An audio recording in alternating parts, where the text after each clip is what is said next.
All right, hello, welcome, ladies and gents, back to the IESF Asian qualifiers. We've got a bunch of different regions to be bringing to you today, so we're very, very excited for this one. We'll be starting things off in Southeast Asia with a couple of best of threes, then heading over to another region, which we'll touch on a little bit later on. My name is Neokai. I'm, of course, joined by Anders, as per usual, when it comes to the IESF stuff.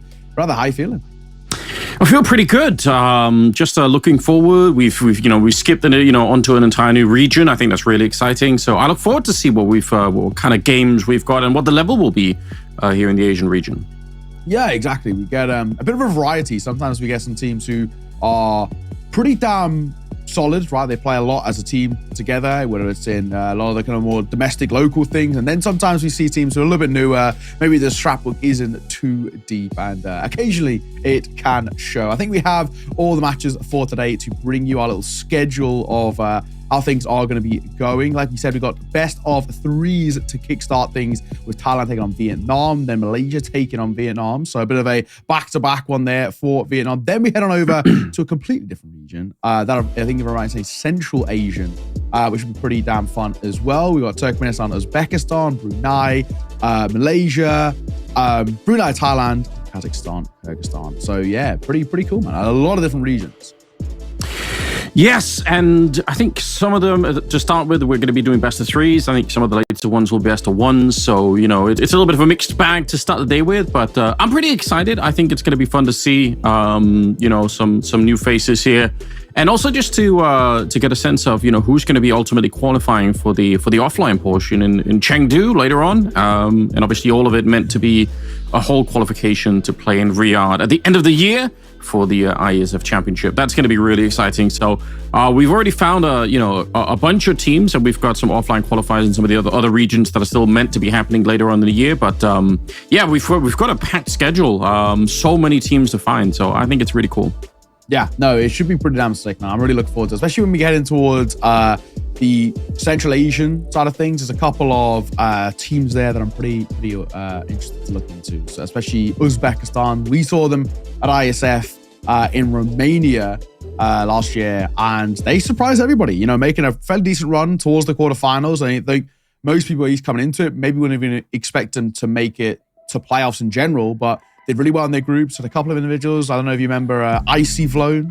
He was pretty crisp. Yeah, I remember Icy. Yeah, so look forward to seeing them. He's actually playing as well for Uzbekistan. He's the only remaining player from that Romanian team, the team that we saw in Yash, Romania. So they back him still, which is pretty cool. Yeah, it's nice to see him returning. That's really he was definitely someone that was worth looking out for with the AWP. It was really interesting to see. So, but yeah, I mean, some of these regions definitely they have like a knack for finding players. I mean, I think Uzbekistan might be one of them, but I guess Kazakhstan is the other one that, at least in terms of Counter-Strike history, has just managed to produce a lot of really good players for some reason. So that's kind of interesting. I don't know why that happens to some countries and not others, but it's definitely going to be real interesting. Do you have like a favorite today that you're sort of looking forward to, or is it just Uzbekistan, or is there another country you might have your eye on? I'm going to keep an eye just ever so briefly on towards Thailand. I think this team, I've caught them playing within kind of more domestic, international Asian competitions. They've been here, there, and everywhere in a few online qualifiers. And honestly, playing some pretty decent Counter-Strike. This whole five play under the banner of NKT, which have always been a bit of a stalwart within the upper echelons, let's say, of the Asian scene. So for me, I'm gonna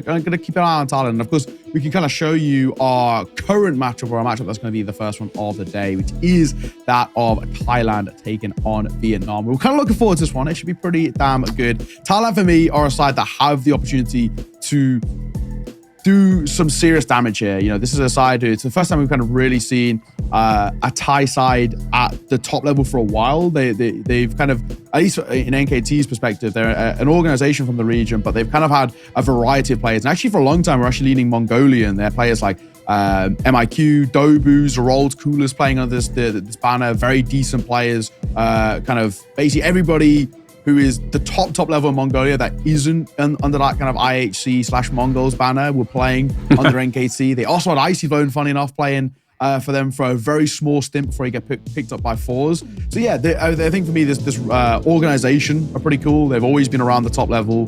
Now they've got a full Thai team with some fairly decent names as well. I'm interested to see what damage they can. There's a lot more Counter-Strike happening in Asia right now. It feels like we've obviously got the Chengdu offline qualifiers for IESF, but obviously we've got a major at the end of the year happening in China as well. So I hope that it means that the region as a whole is going to get just a little bit more support. Maybe some more local lands. I'd love to go there more. There's so many countries in the region that I haven't been to yet. So I've been to China many times, but I've never been to either Vietnam or Thailand. And those are I'd love to get those checked off. That'd be so cool to get to go. So hopefully that's always been. It was like almost a bit of a meme in Global Offensive, right? We had Counter-Strike Global Offensive. We were like, well, it isn't as global as it could be, but maybe CS2 could make up that gap. I think that'd be really nice. Yeah, exactly. I'm actually getting quite fortunate to get the chance to go to Vietnam next month. Or no, 2 months. No, actually next month. We are in July now. Yes, we are. But yeah, that should be fun. I'm going to Hanoi. I've heard very good things. I've got a friend who is very well traveled. His dad lives, I think, he lived in Hong Kong for a bit, now lives in Malaysia, I think. So he spent a lot of time in Asia, into Southeast Asia, and he said that Hanoi is his top 3 cities he's ever been to. So, as a pretty well-traveled guy, I value that opinion. So I'm looking forward to it. It should be cool. Let's take a look at the rosters, though. I've already kind of touched on these Thai guys a little bit. They are talented. I've been able to cast these guys a couple of times. And honestly, they can bring a very decent level. If they play to the level we know they can, I'm expecting big things from them. I think for me, I'd probably put them as the favorites coming in towards this qualifier, just because of what I've seen from them in the past, especially the name value wise as well. I mean, Seven is somebody who, at least individually, has been on my radar for a little bit of time. Genius as well. This guy, when he plays well, can frag out very decently. So I'm expecting big things out from this Thailand roster. They have the name value here. They have the experience and have the organization as well. They've got everything you need to be successful. But the only thing is, there's only one spot off for grabs. So there's no real room for error here. And I'm guessing, just to make it real confusing, right? We got Genius, we got 7, and then we got 7, 8, 9. So I'm assuming we're gonna differentiate those 2 players just so that we don't confuse everybody like that, and then Rolex, and then my roles. So good. I'm again fortunate with the naming. We don't have anyone that's so far off the chart that we just have no idea what they're called. I'm always happy about that. That's a little bit of love to the commentators whenever you get that chance. So good times. Yeah, I think the way I would probably maybe even slightly differentiate it is go Zyven and then 789. I think maybe is the way to kind of make life a little bit easier. But yeah, no, you are right. There's maybe a little conversation out there. Let's take a look at the other side though, and have a look at the Vietnam roster. Take a look at it. Now, I have to admit, as somebody who follows the scene, the Asian scene quite a lot, I don't actually know a hell of a lot about these guys. I know they play under the organization, or 4 or 5 of them play under the organization of Revolution. Different playing under a bit more of a local kind of domestic team, neither of which kind of have the Wikipedia pages or anything of the sort. There's some names here that I've heard of. Prodigy and Talon are 2 that I think have, at least kind of been there on the wins, I guess, coming through from the scene, but I haven't seen them play, so it's going to be a little bit new to me. I'm interested to see what they can bring. That will be, a learning experience. And we had this, obviously, when we were over at the African qualifier, we had the same kind of feeling. Sometimes we just didn't necessarily know exactly what the players were going to bring. So we're here to learn as much as you guys are at home, which I think is part of the fun and part of the charm of it. I look forward to this one. I really do. There's a lot on the line, obviously, and I think for this particular qualifier, it's only the top 1 that qualifies. So, so it's not going to be easy. You're going to have to fight your way through. And like you said, Vietnam going to be playing back-to-back games to start the day with. So if nothing else, they're going to get warmed up by the end of it. But you said you thought Thailand might be the better team in this one, just going off of the sort of the name brand value of it. Yeah, I think for me, Thailand are probably the main team that I would look at and say, right, this is a side who have the opportunity to be or at least bring the most to the table. I think they've got the organization, they've got the names, they've got the guys who have played at a fairly decent level for a while. At least they've been around the scene. I mean, some of these guys are absolute vets as well. They're kind of pushing kind of mid to late 20s at this point, been around for a good few years since the earlier parts of Counter-Strike. So, I look at them as like, they've got the experience, they've been playing a little bit more kind of domestically as well. So I'm expecting big things from them. When it comes to maybe the team that can potentially push them off the back of that, it does become a little bit harder to call. Malaysia is a region that has a decent amount of talent. They have in the past, but whether they can bring it here, I'm not 100% sure. Team Brunei are also an organization too. I think a little bit more domestically, but an organization all the same called Goodfellas Gaming. Pretty sick name.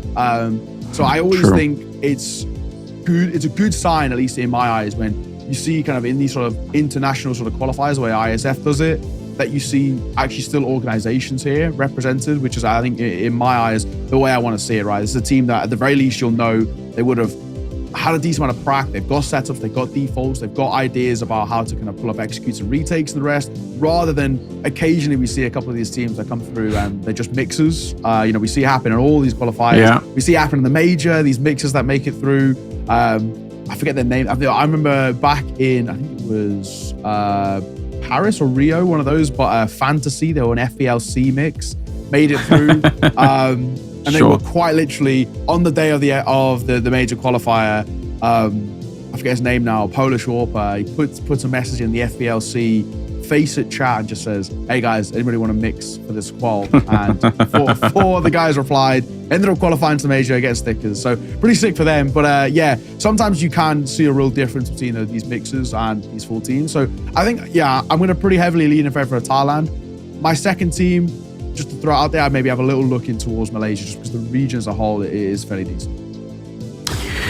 Yeah, they should. I mean, again, there's an awful lot of esports happening down there, and has been for a long time. And I mean, I remember even back in 1.6, I'm pretty sure we had like Malaysian teams that would show up every once in a while. So it's not, so it's a region that's been playing Counter-Strike for a really, really long time. Hopefully they can do some damage as well. I look forward to it. And in best of 3 territory, here's a question: do you think we're going to see any Vertigo? Like, it's been a while now since the new Vertigo is out, but last time it was just banned like in every single tournament. Nobody was playing the new version of Vertigo, so I wonder if it's in there. I had a time, especially when the new change of Vertigo came. I was out in Mongolia doing a LAN over there, but we were playing old patch, and I am Dallas simultaneously playing new patch, and across both tournaments. In Dallas, it wasn't even picked once, and in Mongolia, it was picked once as a decider, which they didn't even end up playing. So it's kind of insane. It doesn't matter whether it was kind of old or new patch, both. It doesn't matter which one, but teams aren't wanting to play this, and I can kind of understand why. I think for a while it's been the big conversation of just this map isn't good. Let's be honest. From the second it came in towards the pool, nobody was happy. Nobody's ever been happy. They've just kind of accepted it, I think is probably the main thing, is the way I've gone about it. I mean, I speak to a fairly decent amount of pro players about what they feel about the pool, and the main thing is, Vertigo is a map that they just don't really care about. They just think it's rubbish, but they know Valve love it for some reason. The other one being, I'm interested to kind of get your opinions on this, is the common consensus between kind of pros, creators, casters, whatever, is that this current map pool we've got right now with Dust 2 coming in over Overpass, a lot of people, myself included, say it's the worst map pool in history. Worst at least from Go into CS2. That's a big question. I wonder about that. I don't know. I feel like the thing is for me with Dust 2 is that it's changed because of the grenades and because of the skyboxes. It's changed enough that it's kind of like I'm happy to like give it a fresh look. But I mean, towards the end of Dust 2, when it was in the rotation last time around, it did become fairly stale at one point. But I feel like there are some new tricks that people are throwing in there, so I'm less upset about it. But yeah, I don't know. That's an interesting question. I guess for me, like, also having Train out for such a long time is such a shame. Like, I'm a huge fan of that map, so I kind of wish that we could have like more of a rotation coming into it. I think Cache as well is another map that probably is worth revisiting at some point. Like, especially now that it is not going to be looking so green anymore. I kind of prefer the normal style of it. So yeah, I don't know. I think that there are options out there, and it does feel like Vertigo is on the chopping block for almost everybody. Like, it's just a map that people are kind of sick of. So even with the changes, I don't know. Yeah, it's hard. It's hard to make Counter-Strike fans happy. Like, it's always something to complain about. All I'm saying is, if Cache and Train came back, I'd be very happy. So the one thing I can't stand for is Cobble. Cobble. No. I think people forget that people have nostalgia bias, and I'll die on that hill. People don't realize how bad that was at a pro level, just because Snacks in the big, in the big, he's hungry. That kind of classic line, Snacks in the Big Apple. People forget that map was garbage, and it was bad to play as well. But people have nostalgia, and the bias clouds their judgment. Let's talk about maps a little bit more, though. We're heading in towards the veto here. Nuke going to be the first one banned. That does hurt me a little bit. Nuke is my personal favorite map. Always has been. It's actually the reason I started playing Counter-Strike. So I watched a couple of YouTubers play Nuke, and it looked fun. So that gets banned. Mirage, though, will follow. So interesting that Mirage gets banned. I always feel like, especially when it's in a match like this where maybe you don't, you want to put some feelers out there. A lot of teams go to the bread and butter maps, the kind of the Mirage, the Infernos, the Dust 2s as kind of where teams lead. So Mirage being banned early is pretty interesting. However, Inferno will be picked into. Yeah, picking up right away the classic map really. So I don't really mind that. I think that's fine. Another good map to settle on. It is interesting to see Mirage. That's another map I think that usually is like almost always in these best of threes where it's like it's such an open territory. But I guess not for now. They've got rid of it. I feel your Nuke as well. I'm kind of in that same boat. The gray map always has been. So yeah, we'll be seeing that later, I'm sure. But yeah, Inferno is our first map at the best of three, and second coming in, it is going to be on Ancient. So not many complaints I feel about that. Even though I guess it's a map that sometimes can feel a bit weird, but I think when people played well, it's a fun map to watch. So I don't really mind. Oh, there we go. Yeah. They got rid of it. It only lasted for a while there, Vertigo. Thank God. Yeah, I'm going to say it was still floated there for a second. It does make it interesting kind of where we end. Are we going to get the... No, we're not going to get the new look of Dust 2. So we are going to be getting that Anubis as our decider. Fair enough. I actually don't really hate this veto really at all. I mean, Inferno is a map that I don't love it, but I don't hate it. In all fairness, it's whatever. I think there's probably still a couple of changes that need to happen. In all fairness, when you look at maybe Banana a little bit, it's still, in my opinion, maybe just a little bit confined. It's pretty tough to move around. You still get peppered with util. I saw a statistic actually that Banana players on average get 20 more ADR per round than any other position on any other map in the pool. They get an extra that makes sense. 20 ADR just because they just pepper util down. So yeah, you get some free ADR if you're a Banana player. But yeah, Inferno, fair enough. I think for Vietnam, probably playing it safe, going for a map in which kind of everybody knows. For them, it's probably a little bit more of a quote-unquote comfort pick. Thailand, though, are pushing the boat out a little bit, going in towards an Ancient. This is a map in which, at least in the region of kind of the Asian Counter-Strike scene, especially when you play at that top level in things like ESL Challenger League Asia, which obviously has Pro League spots on the line, the good teams are the ones that really have that deep map pool that can go to maps like Ancient and actually showcase how good they are. So I'm a little bit concerned to maybe see what Vietnam can bring when it comes towards Ancient, just because it's a map in which if you don't have the defaults there, if you don't have the strat, it could be brutal to play. I mean, if you're on T side trying to do anything, you just don't have an idea about how to break down to the fence, man, it can be like slamming your head against the wall, just impossible. Yeah, it definitely has that component to it. I don't disagree. I like the maps too. I think we're in for a wild ride. I hope we get to see Anubis as well, just because, again, it's early on the qualifiers, so we want to learn as much as we can about these teams and kind of get a sense of where they feel home and what kind of Counter-Strike they like to play. Yeah, I don't have any real complaints either. Would have maybe been interesting to see if we could have got a little bit of Nuke in there, but I'm sure we'll get it down the road. All right. I mean, obviously we don't know necessarily who's going to be playing better on which, so we can't really do like a breakdown analysis of that part. But yeah, in terms of the maps, I think we're off to a good start. I think most people just, again, like wanted Vertigo to not be shown. So, as long as we got that, people are going to be happy. Exactly. Yeah, pretty happy, all things considered. We'll be getting on the way towards the game in just a second. The big thing for me is I look at this and I say, Inferno's the win factor. I mean, there's no two ways about it. I really feel like if Vietnam can't take that Inferno, I think they're going to struggle. Ancient's a map which, as a team, NKT have played at least domestically. They have played it in some of these qualifiers. It's kind of been a map in which they've at least kind of floated in their pool for a while. So I worry a little bit. Not a huge amount, but enough that I look at that Inferno and I say, if they can't find success there, they can't make it stick, it's going to be a little awkward. I mean, It's tough to say. They've played it a little bit domestically. It's at least a map in which they've tried to play against some of the best teams. I know recently they were playing in the Esports World Cup quals, and they picked into it there. Or they got picked into it against Rare Atom, but yeah, it didn't really work out. They lost that one 13-5. We're live, ladies and gents. Thailand versus Vietnam, our first best of three of the day. Yeah, let's not waste any time. Let's get right into it. We do have a little bit of a slow start here. As you can tell, the T side, Vietnam, just going to be trying to check the top of middle here on Inferno, which is never really a bad idea. You want to make sure that there are no CTs hanging around. And they're not going to be going too deep into it. That's a really, really shallow look in towards that middle portion of it. So it looks like they're going to go back and try and execute right onto that B bomb side, which currently there's only have 2 players defending, which is 789 and Myrolls. And already I think, yeah, one of them's already taken a fair bit of damage. Look at this forward position. That's kind of scary. Let's see. Myrolls holding. Not a huge amount on offer. Smoke will come down. He might be tempted to play out in front of it, and he will. And he gets a freebie. And he gets 2, in fact. The second through the smoke, full blind. Can see a thing. Different will drop, so will Sora. And I think this round is done. 789 and the Julie's going 2 for 2.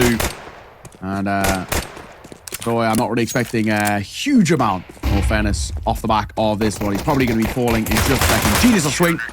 And fine. Really nice start for Thailand. That's very confident. That is not bad at all. Great start, and yeah, I mean, they were in a position on that T side to do a lot more damage. I feel like once you get that close to the bomb site, I think they could have had something, but never able to get the right kills to open up the round with. So 1-0 in favor of Thailand. It means second round here. Okay, we do actually see that's an interesting buy. Tech9 and Molotov. I was not expecting that for the second round, but fair enough. They want to put on some pressure early on. I don't hate the little bit of the investment that they've gone for. Water comes down. Not a huge amount, really, behind it. And our control taken, I mean, very simply, in all fairness. So now, the brakes kind of pumped for a second, and this round, it feels like a tough one to even get started there. They've not really got anything to work with for the rest of this round out of Vietnam. They've kind of just got to pug it out and hope that they can isolate a couple of fights. But Thailand are more than happy just to slow things down. Yeah, and they should be. Why would you want to put any pressure on this one? Just stay cool at the beginning of it here. Genius with the MP9 on the other side of the smoke, and 789 towards the top of Banana. So they're in a pretty comfortable position. Already one SMG kill coming out, and the Molotov straight in the middle. I forgot about the fact that they added the new flames to that CT side incendiary, so you can pretty easily spot what's going on. Rolex having a good time. I was going to say try and make some money, but he kind of gets cheated by his teammates, end up getting all the kills. I hate to see it. You really do, but I don't hate to see. 2-0 start. The big thing for me is I look at this and I say, if I don't see Vietnam find even a bomb plant into this next round here where they've got a buy to work with, that's when I become very, very concerned. I look at this and say, you know, that economy is never going to get going, but it's not even more about the economy of the rounds or anything. It's actually just the mental state. This is their map pick. This is meant to be their choice where at least they feel some confidence that they can get things going, and they can't. It'd be a little worrying. I saw Pop Flashing to come over here from Genius. We'll give them some coverage to the top. Banana. Hang on. He's gone past him. He's walked straight past him. Rolex. He'll fall. That's a tough one. The nade will come down, and it will see off the trade. I think he could have had that kill. You're absolutely right. He just ran straight past him. On the other side of the map, it's Myrolls going to get taken down, and 7 will die as well. Okay. Got some kills coming out here from the Vietnamese side. In fact, they've taken over the A-bomb side. It might just be better for Thailand to save this round out. That is, that's a bizarre start to the round. I think they just, if they check that corner, it's a very, very different game all of a sudden, but doesn't turn out that way. A little bit surprised by that. Because honestly, you know, if like two different engagements, or if two engagements went different in that instance, you know, swinging towards Banana and clearing close cubby, which sort of always should happen. If that had been the case, I mean, we're talking about Banana control never being taken by Vietnam, and then them being, you know, at least feeling a little awkward. Might be an upgrade there if he wants to pick it up, but he's going to stick with the Galil for now. He'll be flanked out regardless. So, there goes Genius, and that will be Vietnam putting their first on the board. At least thankfully, they managed to get the bomb plant like I asked, and a little bit more the round. So, all in all, not bad. First full buy, going well. But I think for me, that still comes down to primarily just mistakes from Thailand. Maybe a little bit too overconfident, a little bit too comfortable off the back of a pretty easy opening double. And yeah, a lot of oversight in that one.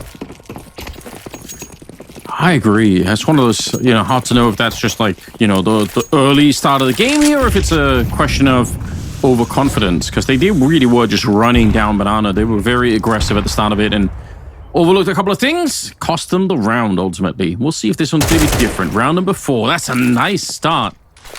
Trimin coming in with a shot onto Rolex. I think some of the names aren't quite matching where they had to start. I wonder if they're different players or if they actually just forgot to name themselves, the right thing. But I guess we'll find out. Classic. A little bit of a spray here, and it's actually the SMG that comes out on top. That's surprising. Good grenade. I think Myrol's not really in a safe position at any point there. So now it's a 3 versus 3. Doable. In the corner, they know he's in mini pit. And Zyven gonna fall.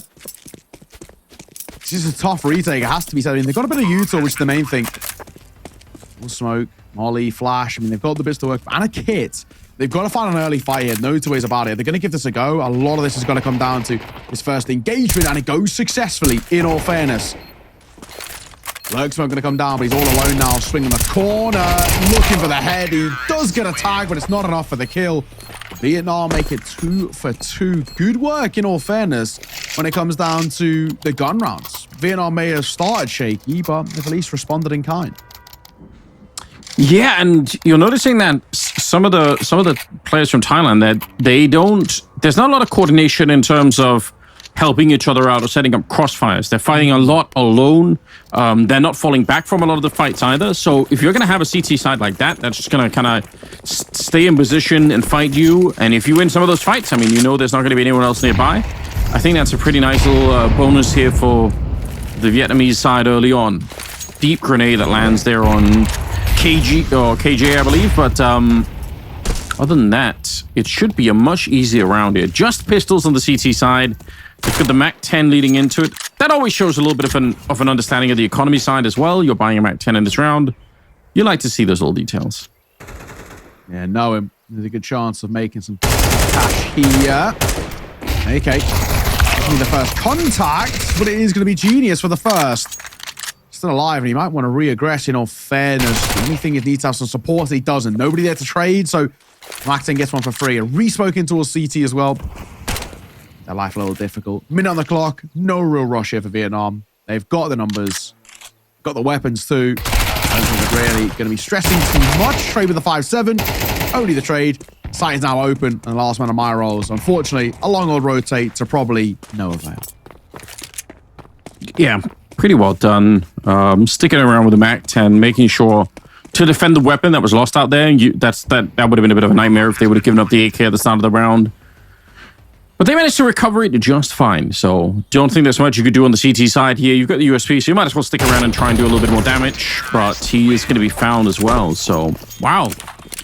Vietnam coming into it with, I've got to say now, a pretty strong start here. 3-2 in their favor after losing the pistol. It's pretty nice. Yeah, exactly. Can't complain. At the very least, 3-2. Not too shabby. Thailand.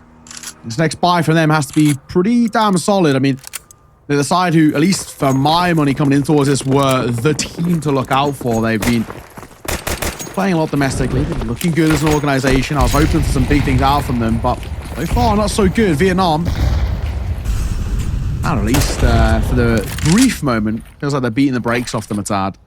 We'll see. Sorry, in towards apartments. Guess it's control for free.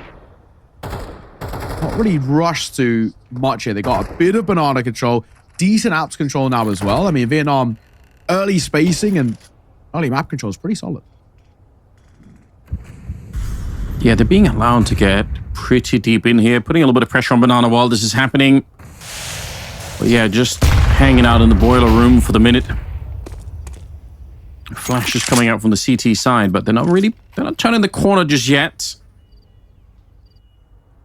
And now they're going to be falling back. So CT's, again, giving a fair bit of map control to the T side. I do like that incendiary coming out just to try and slow it down, because they did throw a Molotov towards the archway. So it's kind of good to keep them a little bit honest on that front. Just trimming. All right. Almost trying to pre-fire the corner there, but may have been a little bit early. Oh, I can't believe it. Pushing just as the smoke was about to pop, and that actually works out. So good kill with the M4. Yeah, decent kind of internal timing there as well. The tap goes on the corner, breaks for a couple of seconds, and then swings. Yeah, and all in all, the kill's not bad. The flash is an absolute beaut, but he's like a deer in headlights. He didn't know which decision to take. Looks both ways, tags both, but kills neither. Yeah, but they are low already, so 789 in the corner, going to be coming in with a couple of kills. And yeah, you're right. That flashbang was devastating. If he had committed to one of those fights out there, you're right. He probably would have had at least one more kill. But they'll get the round anyway. And for once, it's them winning an actual rifle round, but also a fair few people surviving. They get to steal 2 AKs on the CT side. That's always a good thing. And Vietnam getting a chance to maybe cool down a little bit. No bomb plant either in that previous round. Let's see. We shall see. Vietnam, they squeeze out a buy, but it does require a Mac 10. A little bit lesser in terms of the use of the apartment in some hands. Right, that nade doesn't really do as much. It looked like it flew just past. Dream here, dude. Kind of made the initial move here, but a smoke going to come forward on top of the molly just to slow them down. We'll see, but I think at the moment for Vietnam, already decent control. They've poked and prodded up towards top of A as well with a pretty decent amount of mid control, and they're fighting out by a short. And they've also got already up towards car. I mean, some of what we've seen kind of most of these rounds, Vietnam's map control is very solid.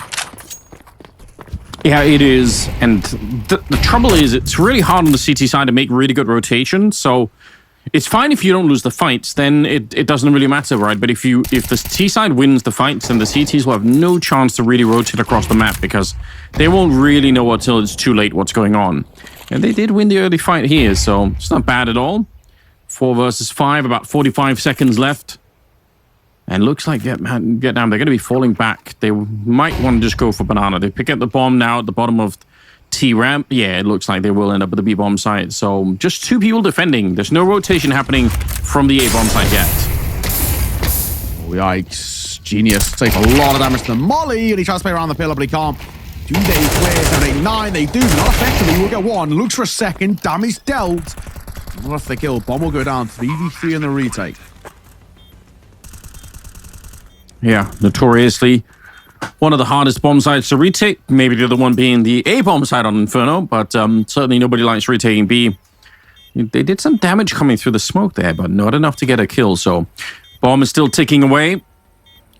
And they're trying to see if they can sneak their way through. You can hear they're running out of time pretty quickly here. They do have a couple of kits in play, but they need to be fast with it here. 1 kill goes to favor of Thailand as they're trying to retake it. Rolex coming in. A couple of good shots. He's on the defuse, and with Simon on the other side to take down the kill, they should have enough time to win them around. That's very, very close.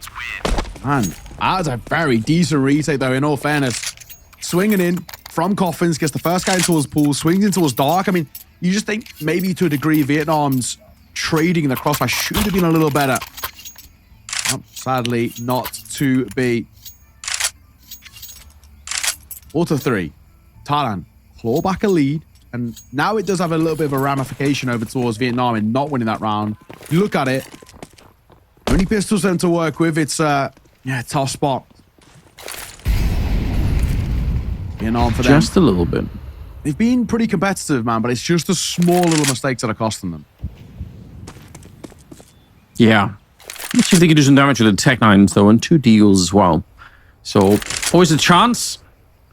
But so far, it's a fairly even game. Wasn't sure how this is going to be playing out. Still have a couple of players that aren't really being put into play. She's different there with the 1 kill. Deagle does get the opening, but nice spray down from Simon. My God, he keeps it going. 3 kills. Rolex trying to defend the bomb site. If you'd had that kill, maybe the round would have been over just then and there, but at least the bomb will be planted here for the Vietnamese side. So they get a chance to get some more money on the side, and also maybe a clutch here with the Tech 9. Oh, he realizes, I think he's too boxed in now. Yeah, he needed that kill coming his way right at the beginning of the 1 versus 2. But still, that's a pretty good round. Yeah, it got to be said. You can actually take some decent positives away from that. You're talking about kind of a low to no buy round of a few upgraded pistols, walking away with a bomb plant and 3 kills. It's not bad. It really ain't bad at all. Doesn't make a difference in the grand scheme. Not 100% sure. It's still Thailand putting up decent rounds on the board.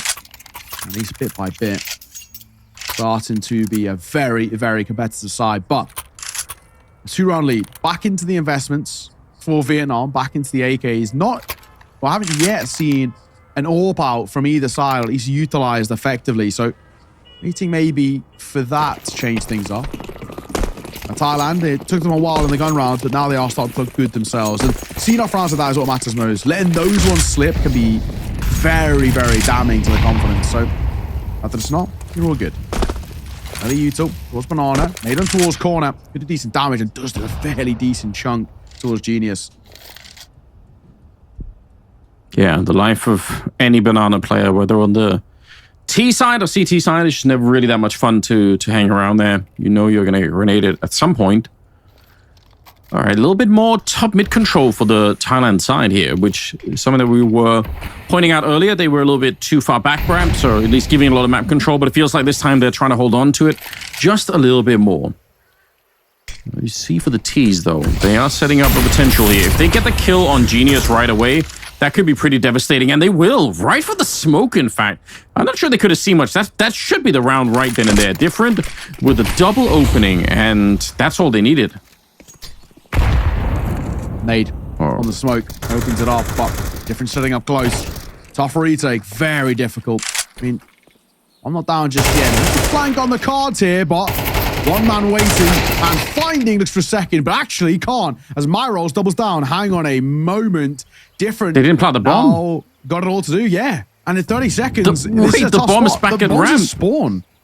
Oh, God. They left the bomb in spawn. He can still get it, but he has to run more or less knife out right now. He put up a smoke because he's not sure where the fifth player is. Myros had 4 kills in the round. Now he's running right back in and Rolex is waiting for him. Oh, what a nightmare. Vietnam, they had the round for sure, but they forgot the bomb and they ran into Myros who got 4 kills. That is completely nuts. Yeah, that's tough. That's one of those things where you can sit here and it's a term we like to use in the UK, and you just hate to see it. It's as simple as that. It's honestly, you know, these are the rookie errors, the little mistakes that you just see maybe on a team that doesn't spend as much time playing together. That's tough. That one's really got to hurt. And I mean, you know, you got to really, as best you can, try and forget those things because you can't dwell on it. It's a tough mistake. Recoup, go again. But they would have loved the bomb part, honestly. Molotov comes down, off that short swing. Was a peek just behind that smoke, but Onyx thankfully just doubles away in time. Holding towards Boiler. Probably will get a fight in just a second too. God, wild start. Yeah, nice kill, but ultimately still a headshot from the Tech 9 happened right before, so 4 versus 4 here. Different confirming, yeah, he's still back there, but hard to take this fight. AWP at the bottom. It's actually the Deagle coming in once again, so they might run into a little bit of trouble here, Rolex. You got to be careful, but he will get the shot. If he would have died, it would have left 789 alone at the bomb site, and who knows what would have happened behind that one. 3 versus 3 all of a sudden, and the AWP still holding at the top of Banana, so pretty good position. Oh, Deagle will do some damage again. Finally, the rifles are coming into play, leaving just different on his own. But these rounds are so much closer than they should be. Yeah. Tech 9. It's not impossible. Still is, for the most part, probably improbable, but there's still a little bit of a chance here. Different making a bit of a move.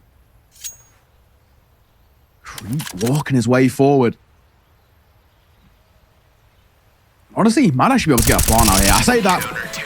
789 will turn around that corner and he will see him off. Thailand going to guarantee a lead now at the turn of the half. And I come back to the point that I mentioned sort of coming in towards this matchup saying, if they don't win this map, Vietnam, I'm a little concerned. And now this is looking a little bit concerning in general because while there was moments where it's been competitive and rounds that they should have won here, fundamentally all that matters is they are 4 rounds behind right now heading into the penultimate of the half. And it's a little bit of a tougher showing than maybe how it's felt in the server.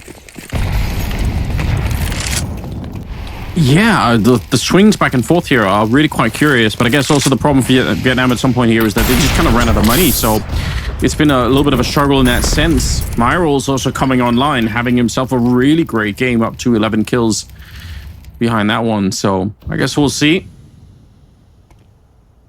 if they can keep it going here. 4 versus 5. Now they can afford to fall back a little bit more and play a little bit more defensively, which it feels like it's what they enjoy doing here on the Thailand side. So I don't really blame them for it. If That's their game plan, and they're sticking to it quite well at the moment.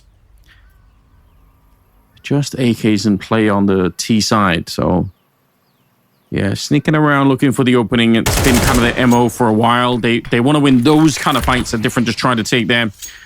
Once they don't, they get smoked off and they end up wasting a lot more time. Under 50 seconds now on the clock. And okay, this time they're going to go back and pick up the bomb. That's good, but what an opening. The opening kills, I think, is really what's carrying Vietnam through to some of these rounds.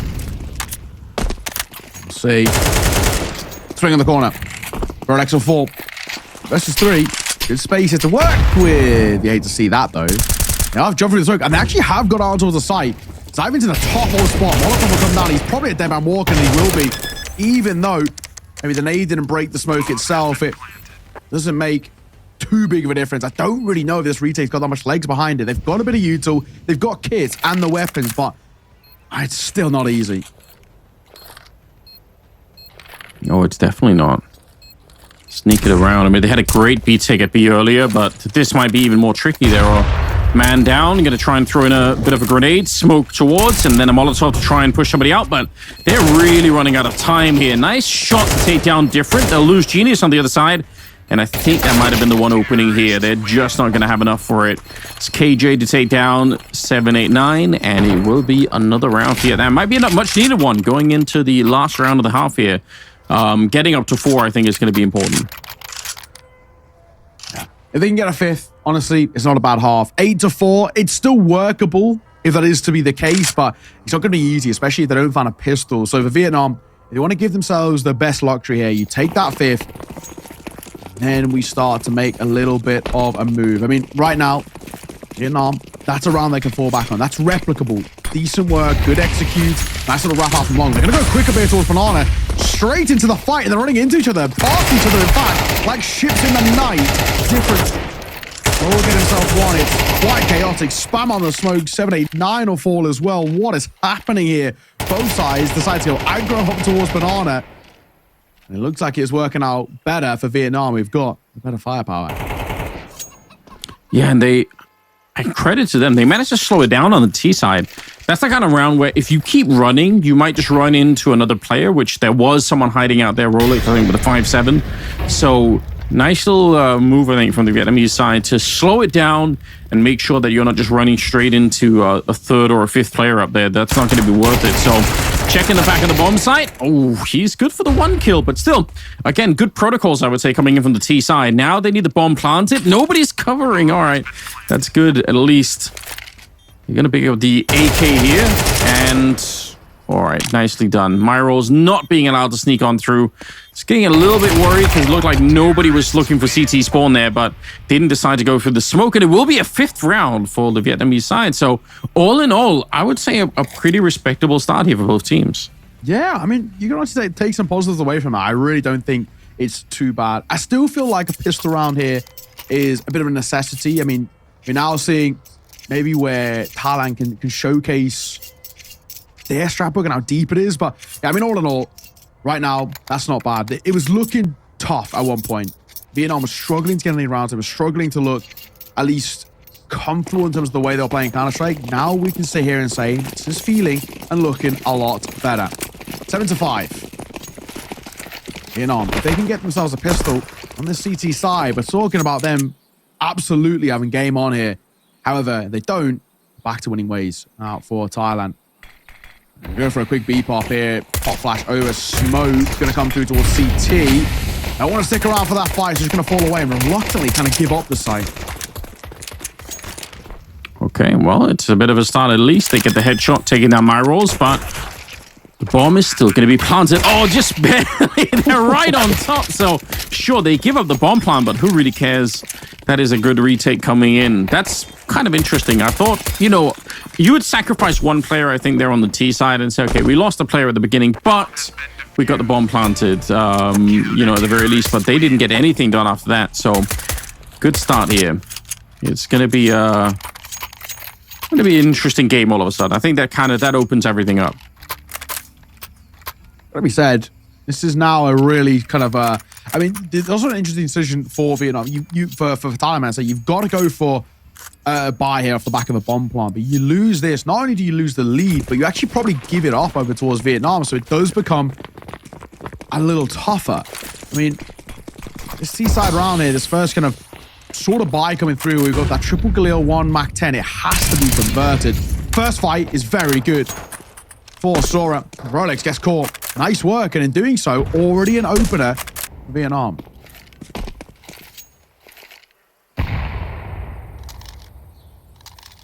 Oh, a little bit of damage at the start here. Genius also dropping kind of low. But starting to move forward up towards Banana again. They've got the bomb with them, so looks like kind of an all-in at this stage. That's so much damage. Might have only got the one kill, but it was practically a triple as they lined up there. And what do you do from now on? You have to get Simon to start to walk in there. Everyone else is so low on health. He's the only one that can open up this round, I think. Yeah, you're right. It's not going to be easy. 789, now smoked. I mean, he's solo. Him and Myro's both 3 points of HP apiece. Tough. This is looking like Vietnam are about to tie this game up, if not extend it a little further as well. Not feeling good, it has to be said, for this side who at one point were looking pretty competitive, now struggling a little bit. T-side is a different beast, in all fairness. My oh my. 18 seconds and they come. Smoke towards CT. The Molotov in towards New Box doesn't do anything, and a jumping around the corner. That's wild. Ivan will get the bomb. Will he get it planted is a different question. He's given that luxury, in all fairness. Bomb goes down. Looking to try to take some more fights, but this time not given that luxury. The round one is all that matters, as Vietnam will take it and tie this game up. However, the bomb plant might keep them alive a little bit time. They actually could potentially go for another force fight if they really want to. I wouldn't mind them taking a bit of a breather here, though, and maybe actually opting for a little bit of lesser buy. Half buy, Tech 9's Deagles, full buy next with the full AKs and the Uso. All tied up. Yeah, that's a bit of a tough round to get back into, to be honest. When you're that low on the T side, I don't know if there's much you could do. KJ is also coming in with 20 kills at the moment, so he's sort of proven to be quite the difference maker at this stage of the tournament. That's you know, maybe a name that we're going to be looking for into the future. Sure. It's quite fun to see. But yeah, they had 5 rounds, I believe, Vietnam, when they were on the T side. I think the headers up top are a little bit reversed, but we'll see if they're going to be able to keep it going at the moment. Feels like they're doing a pretty fine job.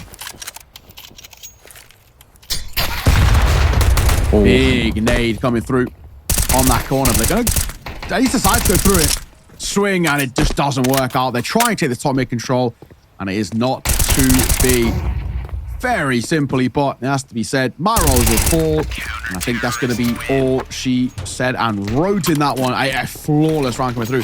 Vietnam are playing very, very good Counter-Strike now. I mean, you're right, the hottest flip there is Vietnam in the lead, but honestly, kind of deservedly, they are doing really well, and you can sort of understand now why they've picked in towards this map too, right? They're looking good. At least in the CT side, that confidence has started to come through now.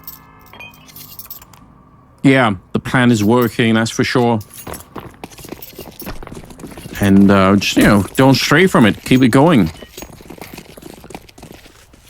They will have quite a bit of money in the bank as well on the CT side, so they can afford to lose a round here and still do all right. Different running down at the bottom there, and you could see there was an incendiary down, but that's why the incendiary is not quite the same as throwing a smoke, right? Because they could just see him on the other side and were able to shut it down, so maybe a little bit unfortunate. I do like that forward position into the CT side apartments there. That is interesting if anyone was going to be there. Oh, he almost got the kill too, but Rolex was ready and waiting. Bad. First time in a while that we've seen that kind of success coming through for Thailand. My God, they've needed it. I'm going to make a little look himself. Just go, at least for the moment, a little quiet behind it. Looking over towards A, there's 2 players here to meet them. Not going to be the easiest one. You're soaring towards mini pit, 1 playing backside there. Not exactly going quiet about their intentions either. Moto smoke will come through. That'll make rotations hard, but can they get onto the site itself? It may be easier said than done. Already, the crossfire has been immaculate and shutting this down.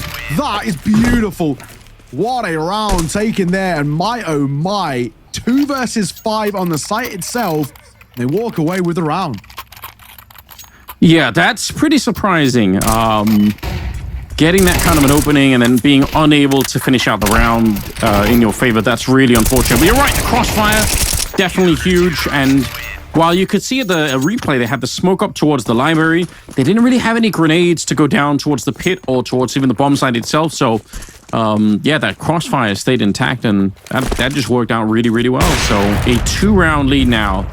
The Vietnamese side doing very well, and now they're flexing that AWP a little bit on them. We're still also not seeing too many bomb plants coming out here from the Thailand side, so they're starting to get into some trouble.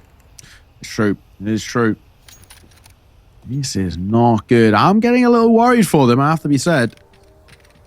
It's been a bit of a tough showing where they really haven't showcased, I mean, maybe how good they should be, and starting to feel that pressure now. Credit to Vietnam. Really nice work out from on the corner. This is an important fight, and one which is won by the AWP.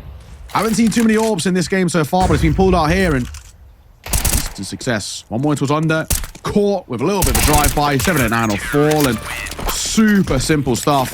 Up to 10 now, 3 rounds ahead, 3 rounds away from taking this map. You know, if you look back to what was the large majority maybe of that first half, I mean, Vietnam really couldn't get anything going, and now they're the ones completely leading the charge. Yeah, they're dominating them on the CT side, which is interesting. I feel like a lot of teams with less experience are gonna have an easier time generally on T sides because you can group up and kind of go somewhere. So maybe that does speak to the idea that, you know, both these teams might have a little bit more experience because they've been playing pretty well on the CT side. Or maybe it's just the map that's making the difference here with it being Inferno. Nice grenades at the beginning. Genius actually just gets blown up, and Simon, he thought he could sneak the corner there, but ran into an AWP. That's an unlikely position for the AWP to be in, but it works just fine. Maybe. Let's break it open. No one playing behind. It doesn't matter, at least too much for the time being. They're going to make a little bit of a move now. 3 versus 5. Thailand. Looking a little on edge here now. Down to 3. Got no real information about either setup, so I'm not too sure about what to expect here, but it's not good. Oh, it's definitely not. Meyer also goes down. Esports has been playing very well for the team, but they're kind of running out of runway here to make this happen. Easy shot for the AWP. Rolex just getting a bullet to the back, and yeah, this is working out so well. Not a single casualty on the Vietnam side as they go up to 11 and are starting to sort of walk away with this. And it's another round without a bomb plant for Thailand. So they're really, really struggling to put these rounds together on the T side of Inferno. It does sort of start to feel like now or never. I think arguably it has to be said. I mean, this is, yes, it's not going well. I mean, no bomb plants. They're struggling to get towards the sides. They're struggling to really make anything in these rounds specifically. I don't know. I think Vietnam are on track to, which is on paper, a pretty one-sided victory, especially considering how one-sided the CT side specifically has been. Holding the AWP now. Seeking for a similar beat that he got last round, but this time we'll just fall back. Honestly, the big thing for me with Thailand, they've just not been changing it up. You know, they're kind of brute forcing their way into all of these rounds and hoping that it's enough, but it's not. And they're getting caught off guard. Zyvan, all 4, Sora, an easy little clear into his apartments, gets up a kill, falls away, doesn't need to overcommit. Yeah, they do need a change up here. They need something to put them back online. Don't know if it's a change of pace. I mean, some of these slower engagement haven't really been working out for them. This one is going to be fine.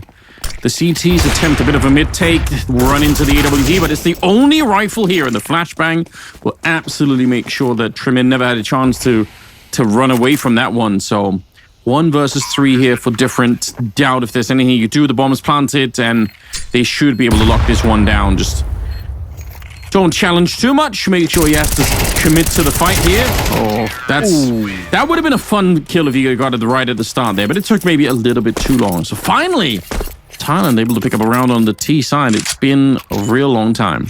Yeah, it's been a hot minute. No two ways about it, but it's better late than never is the only thing I think we'll go through. I mean, we're looking at this now with a bomb plant on a fairly decent T-side round. It might spur on a bit of confidence. By no means kind of guaranteed, but better than nothing. I have to see. Still a buy to work with Vietnam. They've still got the AWP in place and not exactly worried in terms of finances just yet. Even for many rounds to come. 10K still in the bank for Sora. Fine, a spam for the smoke though. Different gets caught.